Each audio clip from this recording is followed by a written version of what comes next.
The alarm in the training dome screamed before I even had my boots laced. Red light. Then a second alarm, layered over the first, higher-pitched, more urgent. Around me, 40 students from a dozen worlds scrambled off their benches, and every single one of them looked at the same person before looking at the exit. Kriv. He was already standing. 7 feet of gray muscle, claws out, ears flat against his skull, nostrils flared wide enough to taste the air. On his homeworld, that stance meant something was about to die. In this room, it meant everyone else needed to freeze and wait to be told what to do. That was the rule nobody had written down, but everyone followed. When the predator moved, you did not move first. You waited. You watched his ears, his claws, the twitch of his tail, and you let him decide whether the danger was real. I did not wait. I grabbed my jacket, checked the exit signs, and started walking toward the north corridor, because that was the way the airflow was pulling, which meant that was the way to fresh oxygen if the ventilation had failed. Nobody else moved yet. 40 pairs of eyes swung toward me instead of the exit, more afraid of a human walking calmly than of whatever had triggered the alarm. Kriv's head snapped in my direction. His lips peeled back from teeth built for tearing through hide that no blade on my planet could match. "Sit down," he said, voice like gravel dragged over metal. "Nobody moves until I say it is safe." I kept walking. "It's a coolant leak," I said, pointing at the thin haze crawling along the ceiling vents. "Not a predator, not a weapon. Coolant boils at a low temperature here, and when it boils, it eats the oxygen in the room. We have maybe 3 minutes before anyone breathing near the vents starts to feel dizzy. Standing still is the worst thing we can do." Silence. Even the alarm seemed to hold its breath. A Thessic girl named Mira, feathers flat against her skull in the universal sign of fear, looked between me and Kriv like she could not decide which threat was larger. "How do you know that?" she asked. "Because I've smelled it before," I said. "Different label, same smell. Move." That was the moment something small and important cracked in the room. Not because I had done anything brave. I hadn't fought anything, hadn't bared teeth, hadn't done a single thing that looked impressive on the outside. I had simply refused to be afraid of the wrong thing at the wrong time. But refusing to be afraid, in a room built entirely around fear, was its own kind of earthquake.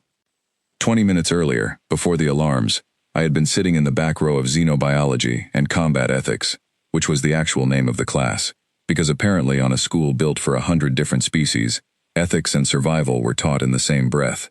I was the only human in the room. I was also, as far as anyone could tell, the only student who had never once looked up when Kriv walked in. Everyone else had a routine. The moment his shadow crossed the doorway, shoulders dropped, eyes lowered, voices quieted. It was not a punishment he handed out.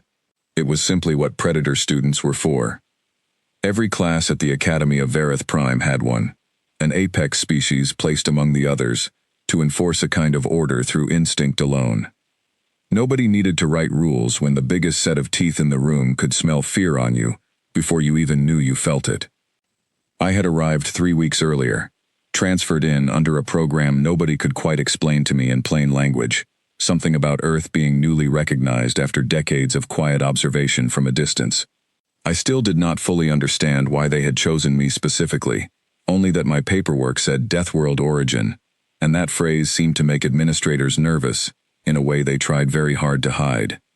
Nobody at the academy had explained what a Deathworld actually was. They just watched me the way you watch a package you are not sure is ticking. On my first day, Kriv had sized me up in under 2 seconds, the way predators do, cataloging muscle mass, reflexes, claws, teeth, the entire inventory of threat. I had none of it.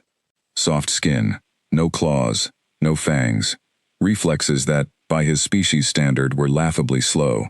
He dismissed me before I had even sat down, the same way you dismiss a piece of furniture. Prey, harmless, not worth the energy of a snarl. I let him think that. It was easier than arguing, and honestly, compared to some of what I had grown up around, a 7-foot carnivore, with bad manners, barely registered as a concern. The other students, though, they were the interesting part. There was Lyra, a small 4-armed girl, from a world with triple the gravity of Earth, who flinched every time Kriv exhaled too loudly. There was Torv, built like a small tank, who nonetheless kept his eyes on the floor whenever Kriv walked past his desk. And there was Mira. Feathers, sharp eyes, clearly one of the smartest students in the class, who nevertheless rearranged her entire seating position based on which way Kriv's tail was pointing. I found that fascinating, not the fear itself, but the shape of it. It was not caused by anything Kriv actually did. It was caused by what he could do, if he ever chose to. An entire classroom organized itself around a threat that had never once been carried out. I had grown up around real threats. Where I came from, the ground itself could kill you if you were not paying attention. Weather did not ask permission before it decided to end your week. Small creatures with no claws at all could put you in the ground faster than anything with teeth, simply by being invisible and patient. By the time I turned 10, I understood that fear was often aimed at the wrong target, that the loud, obvious danger was rarely the one that actually got you. So when Kriv snarled at a smaller student for dropping a datapad too loudly during a lecture, and the whole room tensed like a held breath, I just kept taking notes. When his tail lashed and knocked over a chair because someone laughed a half-second too late at his sarcasm, I picked the chair back up without looking at him, the way you would step over a puddle without giving it a second thought. He noticed. Predators always notice the one thing in the room that does not flinch. You, he said to me once, halfway through a lecture on planetary defense theory. Why do you not lower your eyes? I looked up from my notes. Should I? A ripple went through the room, the kind of ripple that happens right before something goes wrong. Lyra's 4 hands froze mid-motion. Torv stopped breathing entirely, or at least it looked that way. Kriv's eyes narrowed, pupils thin as blades. Everyone else understands what I am. I understand what you are, I said. You're a very large, very strong student, who has never had to try particularly hard at anything, because everyone around you decided to be scared, before you even asked them to be. The room went so quiet, I could hear the ventilation system cycling air through the vents, the same vents that would, 3 weeks later, start leaking coolant during an emergency drill gone wrong. Kriv did not answer. He simply stared at me for a long moment, the way you stare at a puzzle piece that does not seem to fit the picture on the box, and then he turned back to his own notes, tail flicking once, sharp and irritated. I did not think much of it at the time. I assumed it was a small moment, one conversation among many, quickly forgotten in the churn of homework and lectures and the general strangeness of being the only human in a school built for creatures who could bench press a shuttle. I was wrong about that. Small moments, I would learn, tend to be the ones that come back later, larger than they started. Because word travels fast in a school built on instinct. By the end of that week, 3 other students had quietly stopped flinching when Kriv walked past, not because they were suddenly brave, but because they were watching me, waiting to see if the sky would fall the next time I refused to look away. It did not fall. And so, one by one, in tiny increments, nobody announced out loud, the fear in the room started to loosen its grip, the way a knot loosens when you finally find the one thread holding the whole thing tight. Kriv noticed that too. I could see it in the way his eyes tracked the room differently now, less like a king surveying subjects and more like someone doing arithmetic that was not quite adding up the way it used to. None of us, not me, not him, not anyone in that room, understood yet what a Deathworlder actually was, or why the word made administrators lower their voices when they said it. We were about to find out together, and not in a classroom, but in the middle of an emergency that nobody, not even the smartest professor at the academy, had planned for. The coolant leak that day was not an accident, it was a test, one of many the academy ran without warning, designed to see how predator students handled a threat that could not be intimidated with claws or teeth. Kriv had frozen, not from cowardice, but because his instincts, honed over generations to detect a stalking creature or a rival's challenge, had nothing to grab onto in a room slowly filling with invisible gas. There was no smell of blood, no shape to charge at, no throat to threaten. Just haze crawling along the ceiling, and an alarm that meant nothing to a body built to fear teeth and claws.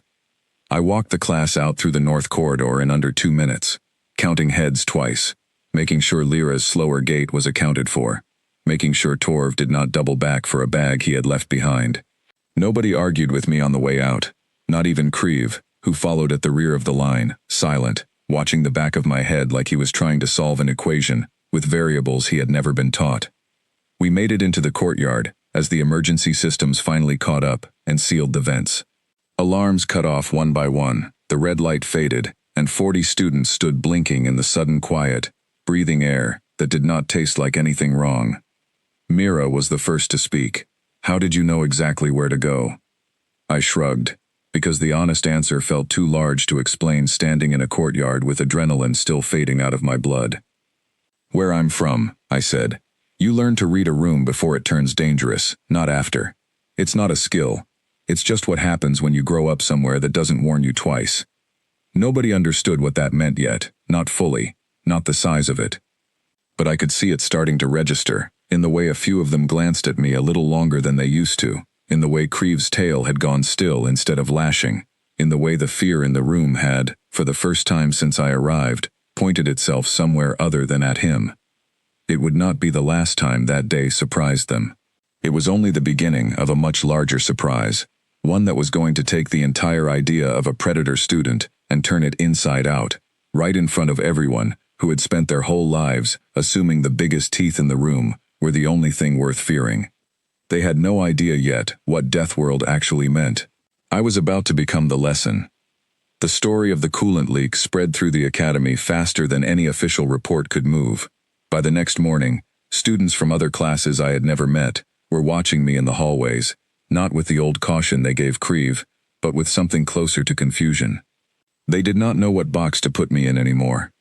Instructor Thal, who taught our combined class in planetary defense and species ethics, called me to his office before first period. He was a tall, narrow being from a world I had never heard of, with skin like polished stone and eyes that seemed to take in far more than they let on. He gestured for me to sit, and for a long moment he simply studied me, the way you study a reading on an instrument you are not sure is broken, or simply showing something new. "You walked 40 students out of a gas leak in under 2 minutes, he said finally. Our predator student did not move for the first 90 seconds. "Can you explain that discrepancy to me?" "He's built to notice danger with teeth and claws," I said. "That leak didn't have either. I don't think it's a discrepancy. I think it's just a different kind of danger, and nobody trained him for it." Thal's eyes narrowed slightly, not with anger, but with the sharp attention of someone recalculating a long-held assumption. "And you were trained for it." "Not trained," I said, "just from somewhere that doesn't give you a choice about learning it." He leaned back, folding long fingers together. "Do you know why the Academy places a predator species in every class, Ryan?" "To keep everyone quiet through fear," I said. "I've noticed." "That is the effect," Thal said. "It was never meant to be the purpose." Predator species were placed among mixed classes because for most of galactic history, the greatest danger any student might face came from another living creature. Claws, venom, size, speed. A predator among the group could recognize that danger before anyone else, and act first to protect the class. Fear was simply the byproduct of a very old, very practical arrangement. "But it doesn't work for danger that isn't alive," I said, understanding arriving a half-second ahead of him finishing the sentence. "It does not," Thal agreed. "Gas leaks, structural failures, disease, weather, radiation. None of it announces itself with a scent a predator can track, or a shape it can charge. Most civilized worlds have engineered those threats out of daily life so thoroughly that few species retain any instinct for them at all. We built this academy on the assumption that biological threat was the only threat worth preparing for. Your planet appears to have taught you otherwise." "My planet didn't have a choice," I said. "Everything wanted to kill you.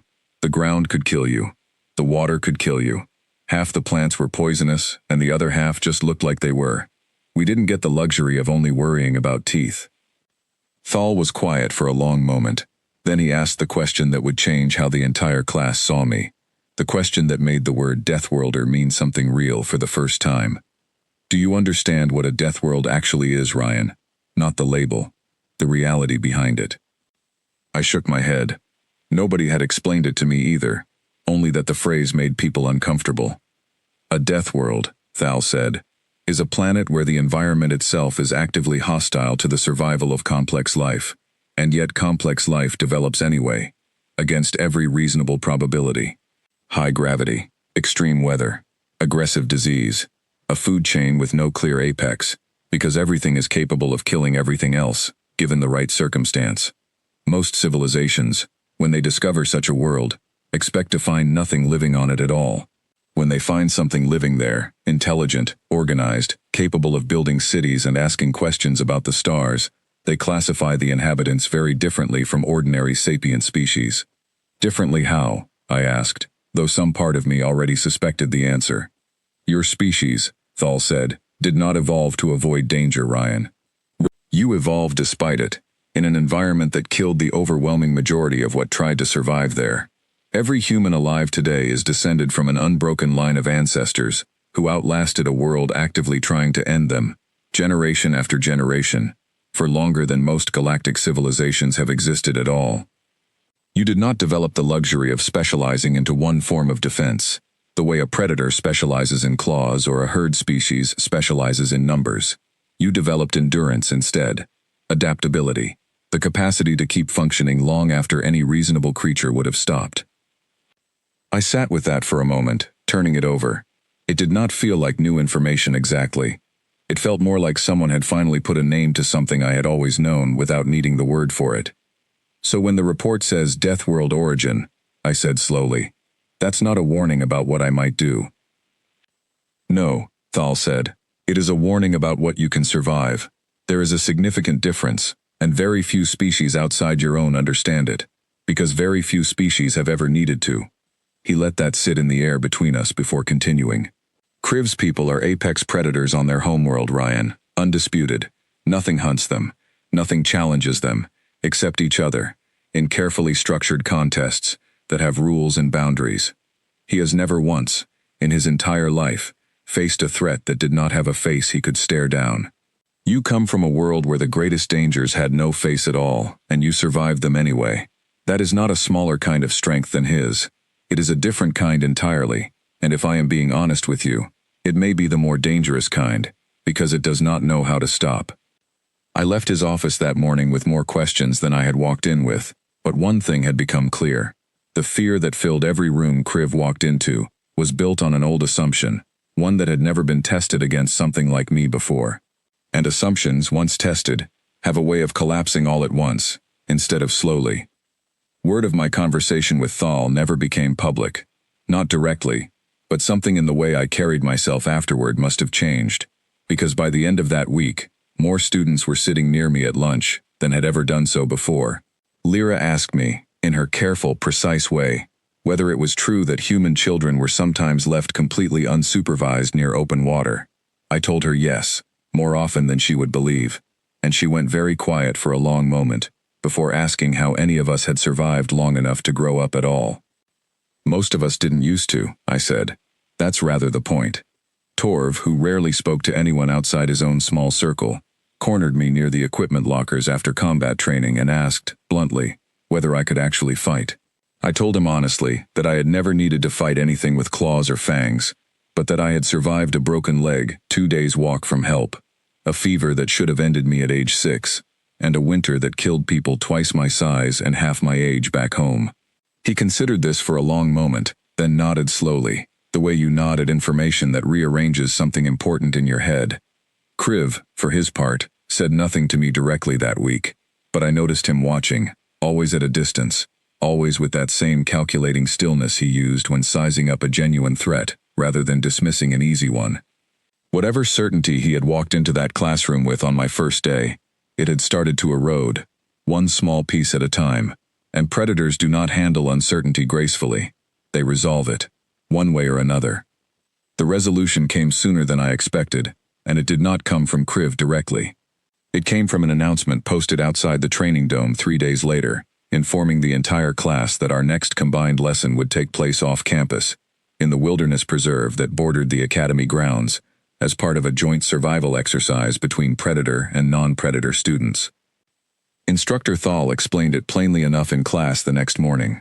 The preserve was designed to simulate a range of natural environments from across known space, carefully controlled but genuinely unpredictable, intended to test how mixed groups of students handled real environmental stress, rather than staged classroom drills.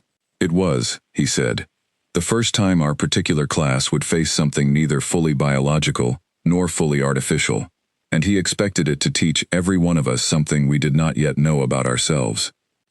I caught Creeve's eyes across the room as Thal spoke, and for the first time since I had arrived, he did not look away first. There was no snarl in his expression, no baring of teeth, nothing that resembled the casual dismissal he had shown me on my first day. What I saw instead was something closer to curiosity, sharpened at the edges by something that might have been the beginning of respect, or might simply have been the predator's oldest habit, studying a rival before deciding whether a challenge was worth the risk. Whatever it was, I understood, walking out of that classroom, that the preserve was not going to be an ordinary field trip. Something was building, quietly, in the space between us, the kind of pressure that does not announce itself until it finally breaks.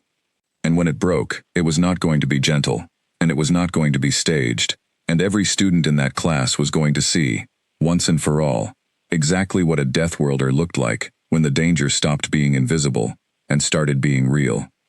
The transport dropped us at the edge of the preserve just after dawn, and the moment the doors opened, I understood why Instructor Thal had chosen this place.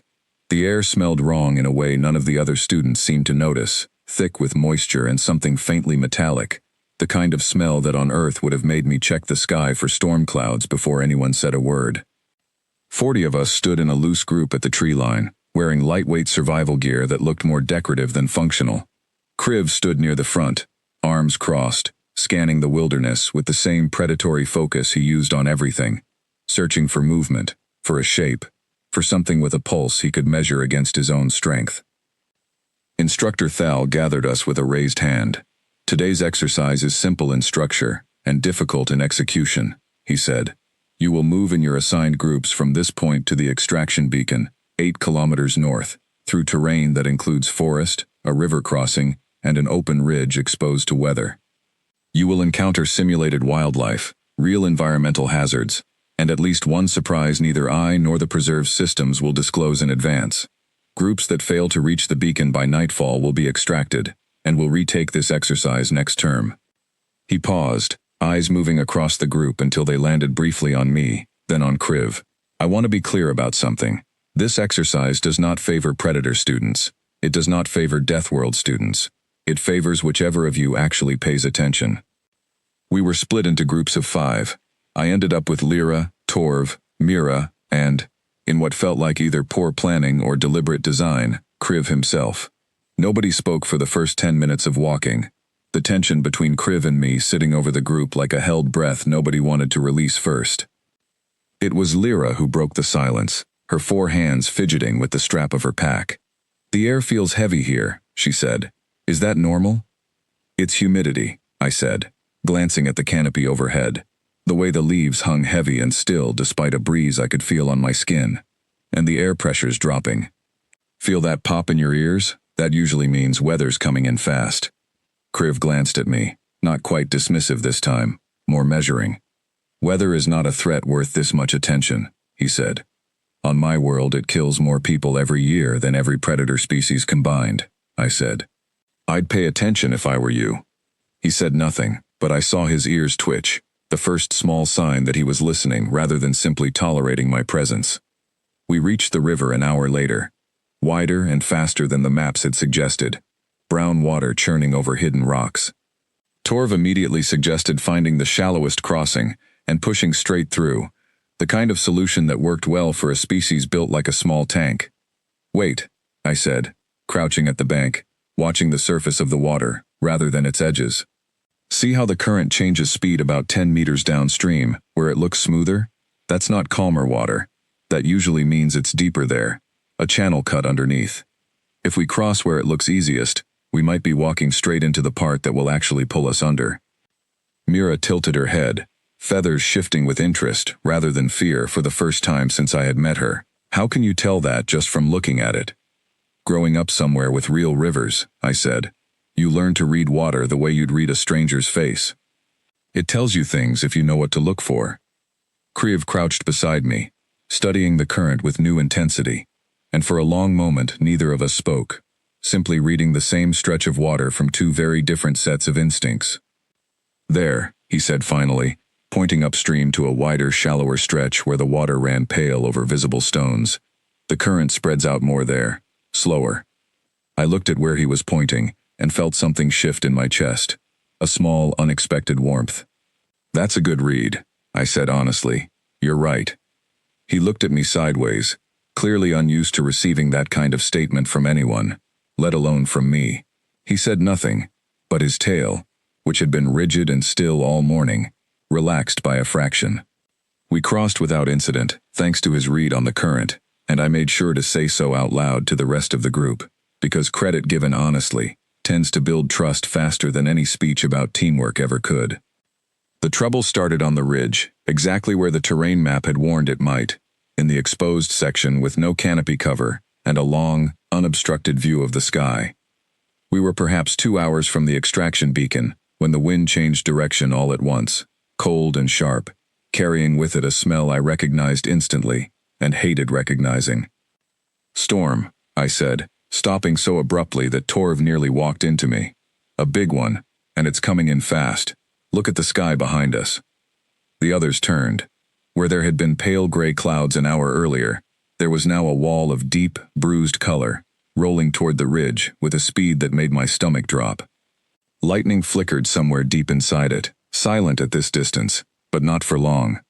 Kriv's nostrils flared, testing the air, and for the first time since I had met him, I saw something in his expression that looked almost like uncertainty.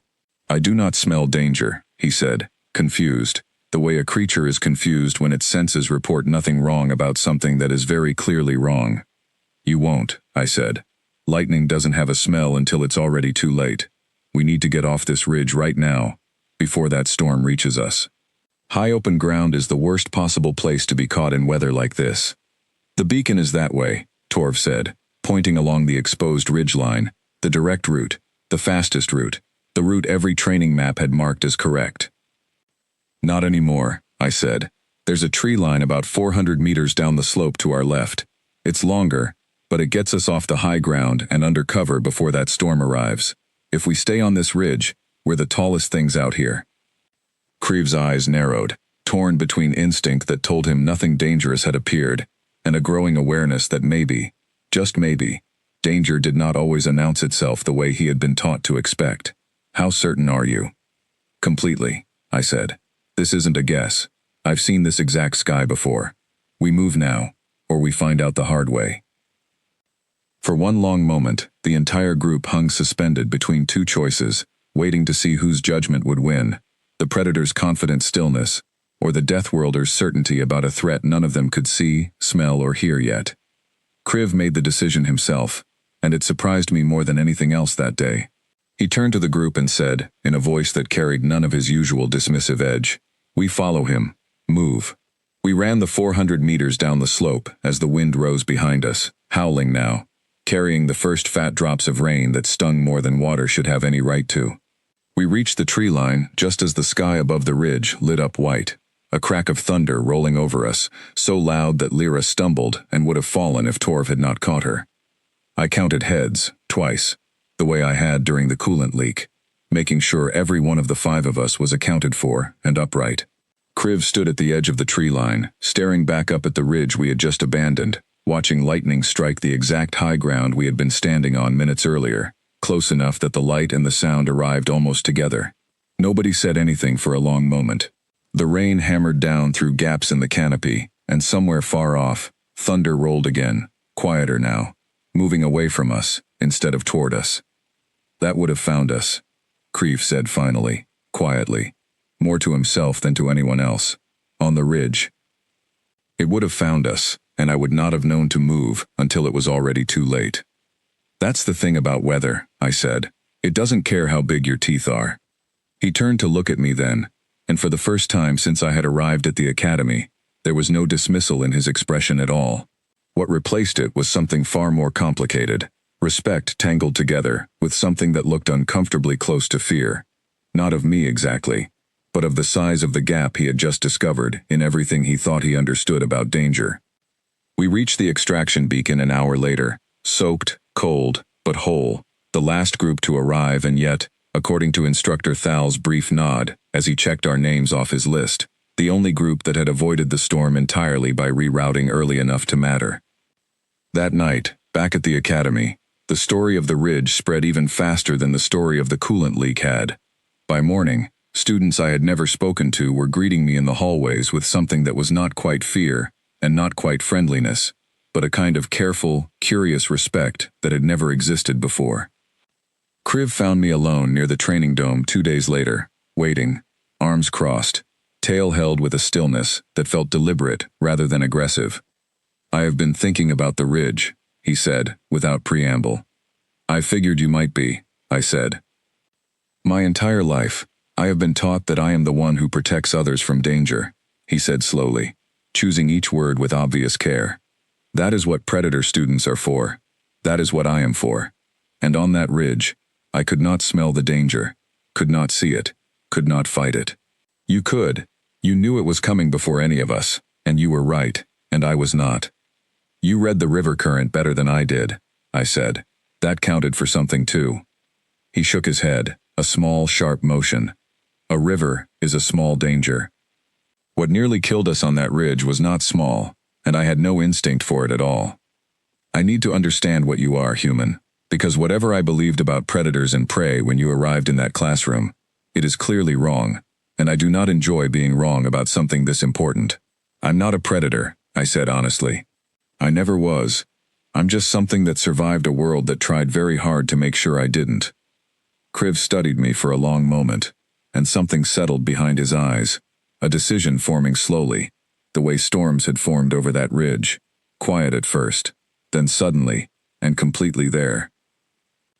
"Then I want to know exactly how strong that survival made you," he said. "Not through stories, through a real test. You and I, together, in the training ring, under full academy rules. I need to see it myself, or I will not be able to stop wondering, and a predator who wonders too long about his own limits is no use to anyone." I did not answer right away. I understood, standing there in the cool evening air outside the training dome, that whatever happened next was not going to be another quiet lesson learned in the margins of a school day. It was going to be the moment every student at the academy finally saw, with their own eyes, exactly what a Deathworlder looked like when there was nowhere left to hide the truth. "All right," I said finally. "Name the time." Kriv's tail moved once, slow and deliberate, and for the first time, it did not look like the tail of a predator sizing up easy prey. It looked like the tail of someone who had finally found an opponent worth respecting, and was not entirely sure anymore which one of us the rest of the class should actually be afraid of. News of the match spread through the academy within hours, the way important things always seemed to travel faster than official channels could manage. By the time Instructor Thal confirmed the exercise would take place under supervised conditions in the main training ring, half the school seemed to already know, and the other half had heard some exaggerated version involving claws and broken bones that had nothing to do with what either Kriv or I actually intended. I found Thal in his office the evening before, not to ask permission, since Kriv and I had already agreed to it between ourselves, but to understand exactly what rules would govern a supervised match between a Kryzek Predator student and a human nobody had ever tested this way before. "The ring enforces a hard limit on injury," Thal explained, pulling up a projection of the arena, a circular space ringed with soft impact barriers, and monitored by sensors that would halt the match the instant either participant crossed into genuine danger. Strikes are permitted. Grapples are permitted. The system intervenes before anything becomes serious. This is a test of endurance and skill, Ryan, not a contest to see who can hurt the other more. "That's fine by me," I said. "I'm not interested in hurting him. I think he needs to understand something, and I think the rest of the class needs to see it too." Thal studied me for a long moment. "Do you understand what you are about to demonstrate?" "I think so," I said. "That being hard to stop isn't the same as being dangerous, and that fear built on the wrong idea eventually runs out of road." He nodded slowly, satisfied in a way that felt almost like approval. "Then I wish you good fortune tomorrow, though I suspect fortune will have very little to do with the outcome." The next afternoon, the training dome was fuller than I had ever seen it. Students packed along the observation gallery from at least 4 different classes, drawn by rumor and curiosity in equal measure. Lyra sat near the front with Torv on one side and Mira on the other, all 3 of them watching me with an expression I had not seen from anyone at the academy before, something that looked almost like belief. Kriv was already in the ring when I arrived, stretching in slow, deliberate movements that showed off every muscle built across generations of apex predators, refining themselves for exactly this kind of contest. He looked, honestly, like something built specifically to end a fight in under 10 seconds. "Ready?" he asked as I stepped over the barrier onto the ring's soft, impact-absorbing floor. "As I'll ever be," I said. Instructor Thal raised a hand from the observation platform, and the sensors along the ring's edge blinked to life, a soft hum filling the air as the safety systems activated. "Begin," he said. Kriv moved first, and he moved fast, faster than anything I had ever tried to react to in my life, closing the distance between us in less than a second with a lunge that would have ended most contests before they started. I had known this was coming, had expected it, had spent the night before turning over every piece of information I had about how his species moved and struck, and even so, the sheer speed of it nearly caught me flat. I twisted sideways instead of backward, letting his shoulder brush past mine, rather than trying to outrun something that could outrun me without effort. He recovered fast, spinning to face me again, clearly surprised that his opening strike had not simply ended things. "You're quick," he said, circling now, more careful. "Not quick enough to beat you in a straight line," I said. "So I'm not going to try." He came at me again, a series of strikes meant to test my reactions, each one faster than the last, and each one I met not by matching his speed, but by absorbing what I could not avoid, taking a glancing blow to the shoulder that would leave a bruise by morning, letting it happen, rather than wasting energy trying to dodge everything perfectly. He caught my forearm with a strike that should have folded me instantly, and I felt the impact rattle up into my shoulder, sharp and immediate, and I stayed standing anyway, resetting my footing, watching him instead of the pain. Something flickered across his face, confusion layered under the aggression, the recognition that a strike which should have ended most opponents had simply been absorbed and set aside. "That should have dropped you," he said, more to himself than to me. "Probably should have," I agreed. "It didn't." He came harder after that, faster, more aggressive, testing limits he had never needed to test against any opponent before. And I kept doing the only thing I knew how to do, against something built entirely for speed and power. I could not match blow for blow. I endured. I absorbed what I had to, redirected what I could, and refused, again and again, to give him the one thing his instincts were built to look for, a moment where I broke and stopped getting back up.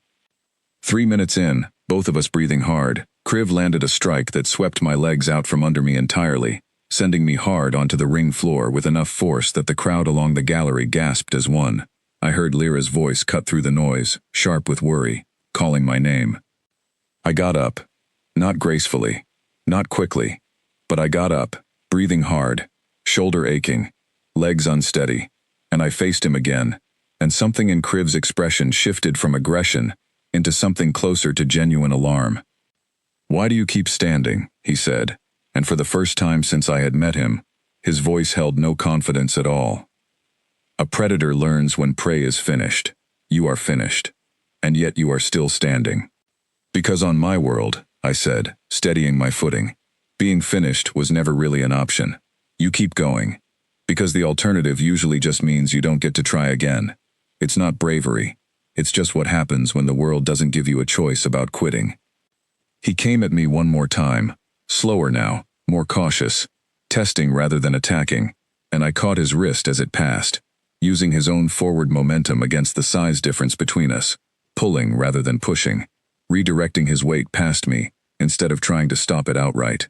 He stumbled, more from surprise than force, and for one suspended moment, the apex predator of our class found himself off balance, exposed, uncertain, in a position his instincts had never once prepared him to occupy. The sensors along the ring's edge chimed softly, and Instructor Thal's voice carried clearly across the dome. "The match is concluded.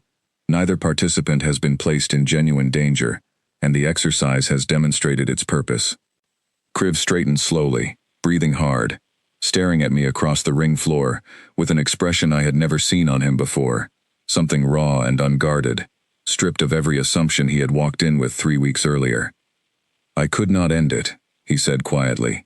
"I hit you as hard as the safety limits allowed, and you kept standing. I have never fought anything that did not eventually break." I'm not built to be unbreakable, I said, still catching my breath, shoulder throbbing in a way that promised a very deep bruise by tomorrow. I'm built to keep going, even when I am breaking. There's a difference, and it's the only difference that actually matters.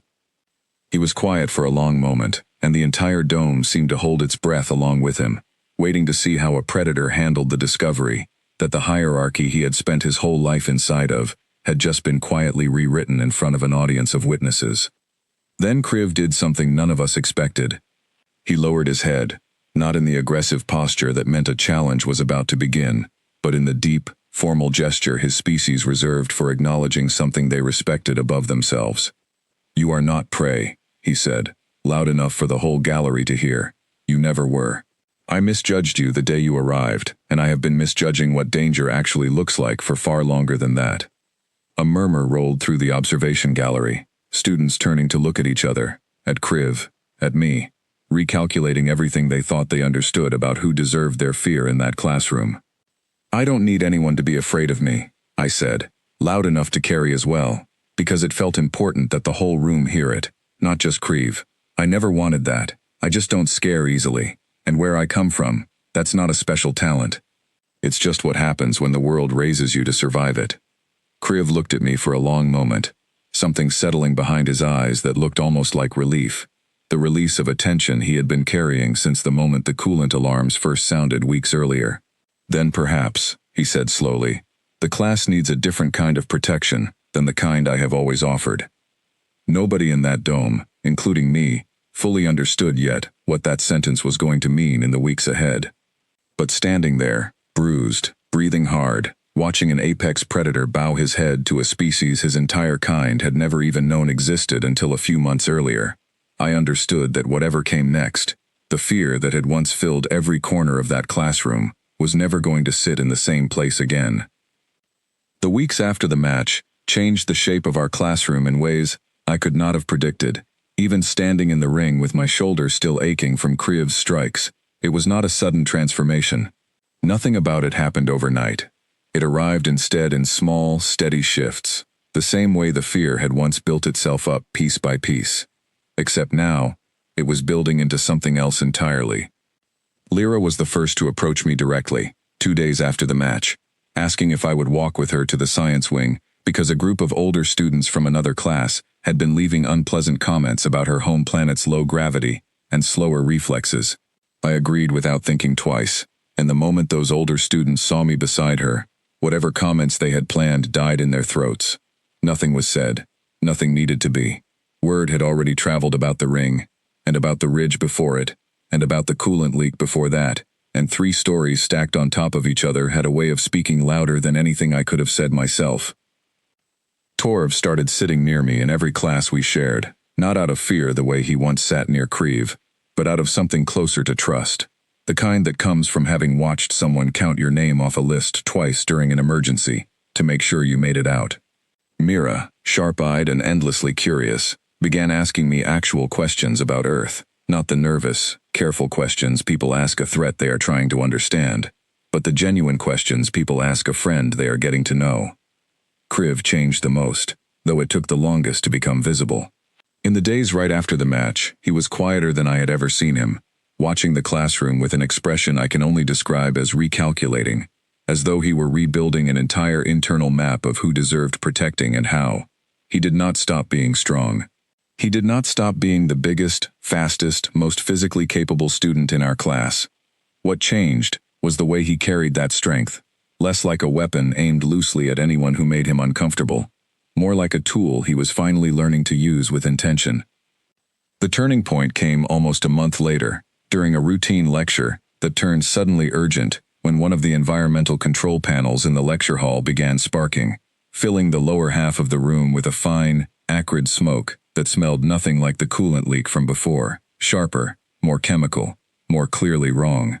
Alarms had not even triggered yet when I stood, and this time, before I had taken 2 steps toward the exit, Kriv was already moving too, not to freeze in confusion the way he once might have, but to sweep the far side of the room, checking under desks, making sure nobody had been overcome by the smoke before the rest of us even reached the door. We got everyone out together, in under 90 seconds, working without needing to discuss a plan first, the way people move when they have already learned to trust each other's instincts, even when those instincts come from entirely different worlds. Standing in the courtyard afterward, coughing lightly, checking heads the way I always did, I caught Kriv doing the exact same thing beside me, counting silently, making sure nobody had been left behind. "You're getting good at that," I said.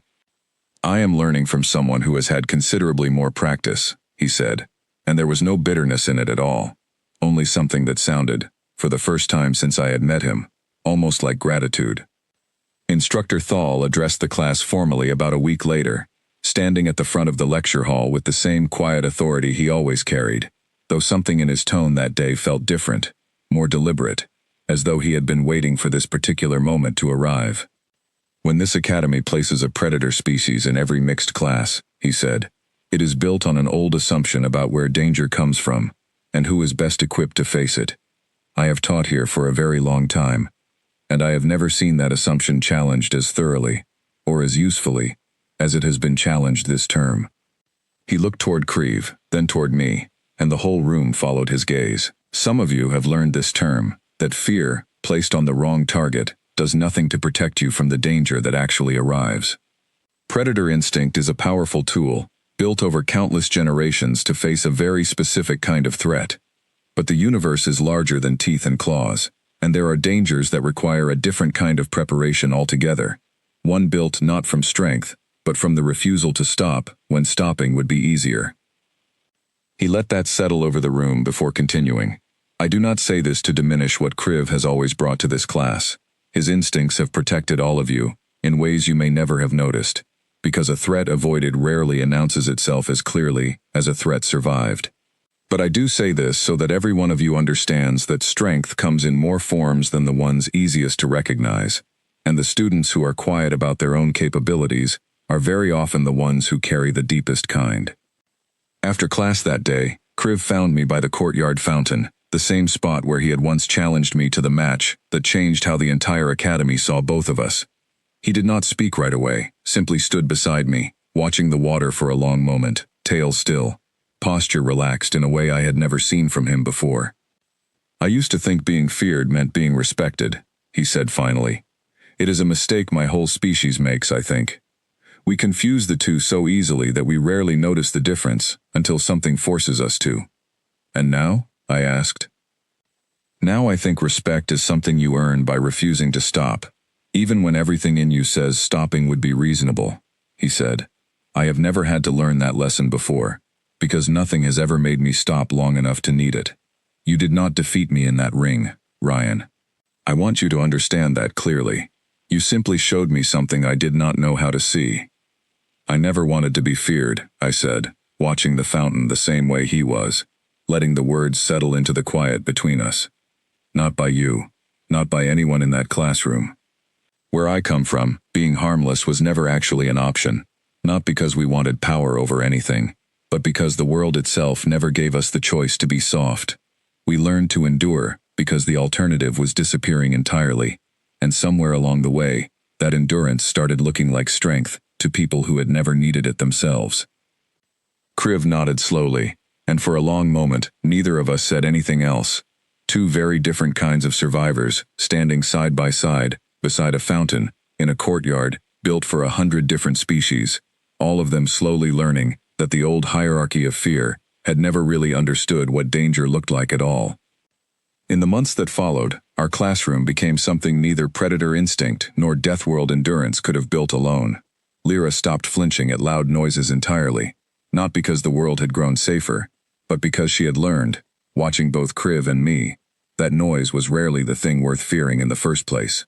Torv began speaking up in group exercises instead of waiting silently at the edges, and Mira started asking questions in lectures that made even Instructor Thal pause before answering, questions built on a confidence she had not carried before that term. Kriv still walked into every room like the apex predator he had always been, strong, fast, capable of ending most confrontations before they began. But something had shifted in how he carried that strength. Less like a threat looking for a reason to be feared, more like a shield he had finally learned to hold with purpose rather than habit. Students still respected him, they simply no longer flinched.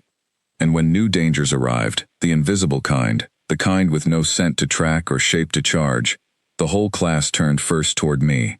Not out of fear, but out of something that had grown slowly and steadily since the day the coolant alarms first sounded in that training dome. They looked to me the way you look toward someone who has already survived worse than whatever is standing in front of you now. Someone who will keep moving forward long after the reasonable choice would have been to stop. I never asked to be the one everyone trusted when the danger stopped making sense. I never asked to be feared either, though for a while, before anyone understood what a Deathworlder actually was, fear was the only language the classroom knew how to speak. But somewhere between a coolant leak, a storm on an exposed ridge, and a match in a supervised training ring, that fear had quietly become something else, something closer to belief, the kind that does not need claws or teeth to hold a room steady when everything else falls apart.